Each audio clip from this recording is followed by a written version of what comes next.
आइए अति महत्वपूर्ण ब्रेकिंग न्यूज आपके सामने प्रस्तुत करें।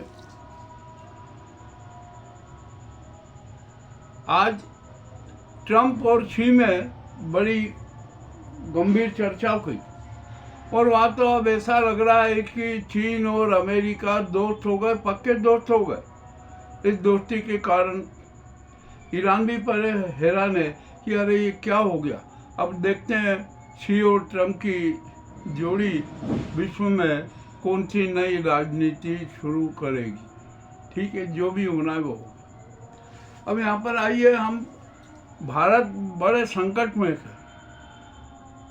ये राजनीति और धर्म के पंडे और गुंडे तो है ना, देश को तबाह कर ही रहे हैं, परंतु ऐसी स्थिति में प्रकृति भी हमारा साथ छोड़ रही है।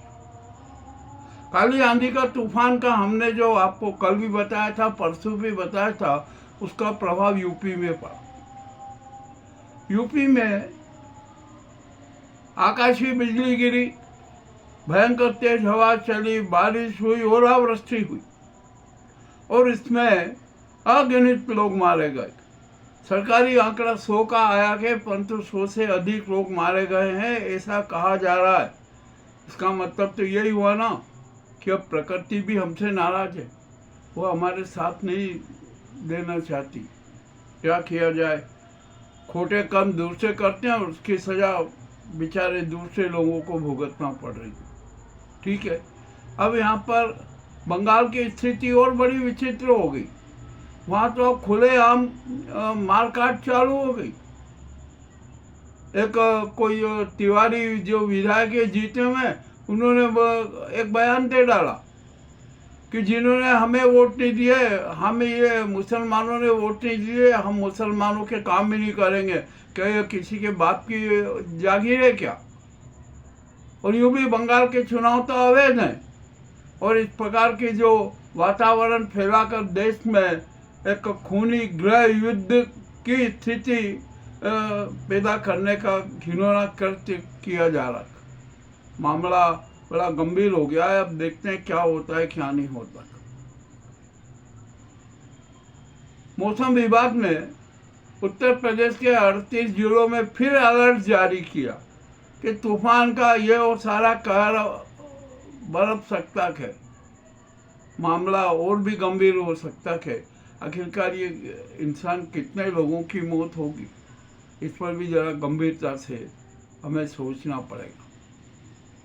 अभी देश की स्थिति बेहद खराब हो गई है। ना प्रकृति साथ दे रही है, ना ये कोई दूसरे अन्य लोग, और हम जनता भी है ना सुधरने को तैयार नहीं। हमारा तो सब कुछ बर्बाद होता जा रहा है। देश का गंभीर स्थिति पैदा होती जा रही है। अभी जो समाचार आया कि चंद्रनाथ रथ के एक हत्यारे को एनकाउंटर में कर दिया गया। अरे तीनों को कर दो ना, क्या दिक्कत है? अब आप एक बन जाओ, सारा सब कर दो, मामला बड़ा विचित्र हो गया। अब ये रथ हत्याकांड में सीबीआई भी सक्रिय हो गई है। सीबीआई सच पता लगा रही है कि क्या है क्या नहीं है। और जितने भी जो हत्यारे हैं ना, वो बार बार बयान बदल रहे हैं। वो चाहे जिसका नाम लेते थे, चाहे जो हो जाता है, यानी उनके बयान भी है, वह विश्वसनीय लग रहा है। मामला बड़ा गंभीर हो गया। क्या हालत होगी, देखते हैं कैसे क्या चलेगा। अभी तो कुछ भी नहीं कह सकते। और हमारी राष्ट्रपति महोदया को तो कुछ चिंता ही नहीं है देश की।